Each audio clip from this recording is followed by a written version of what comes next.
So all of that is now sort of coming together in this current environment and worrying about that what happens when a country like the United States, which is such a massive, powerful, energetic, creative environment, which has sustained itself and helped others to sustain certain values for a long time. What happens when that society and that culture fail to live up to its own convictions, fail to live up to its own values? Because I'm absolutely convinced that if whoever it is, I mean, nothing is human, nothing human is perfect. What human beings do and try to do is always lacking or tentative, contingent, uh, uh, sort of in ways that could in its own collapse. Um, so that if that is the case, then nobody is too big to fail. But you don't prop up institutions or economic or otherwise when they are no longer living by their own values and they are no longer to be trusted to implement the values of public good for society.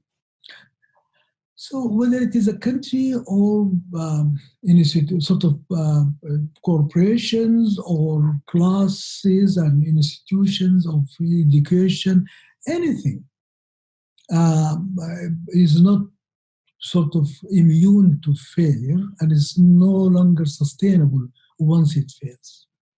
This can apply to the United States.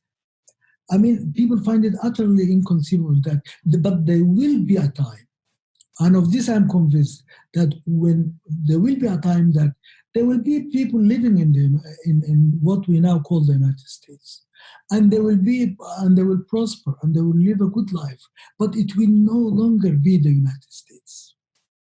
That the United States, like every human civilization or every human initiative, will come to an end.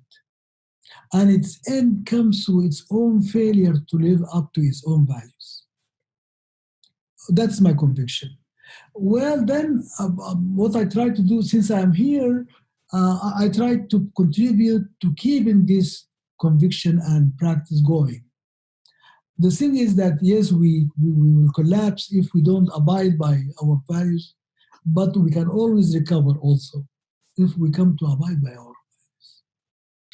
The idea that these values are sort of self-defining and self-sustaining is also misleading.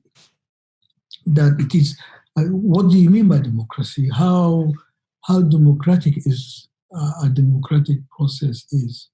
How constitutional is a constitutional doctrine is? And sort of how humane and civil that human rights principles are universal to all human beings by virtue of their humanity.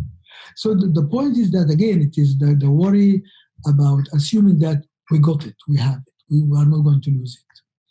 We practice this for a long time, and but it has to be not only sustained, but evolving. And I think if evolution of social doctrine and practice is critical because to begin with, these values came out of certain histories. And, slavery and a very, very brutal sort of capitalist system and again civil war and war on society, war on people and their lives and so on. So the history is really very instructive, but you have come a long way and you have improved. But none of these values will remain if it is not kept growing and evolving with the nature of society and how it is transforming as well. And this is what is the current danger.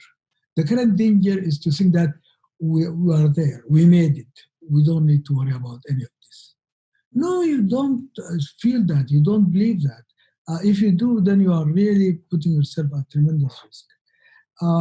So the question for me is therefore, where is this rejuvenation going to come from?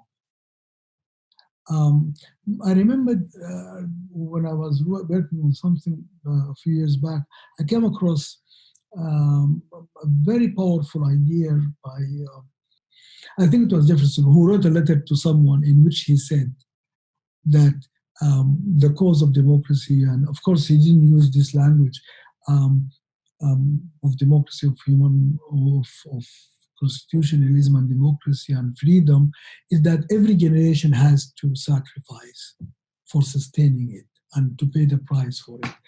Not necessarily meaning by going to war or fighting, but living. In fact, it's harder.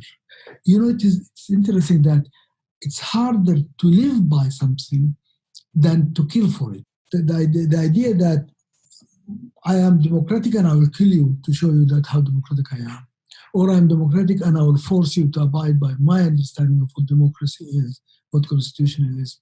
All of that is the wrong way to approach the issue.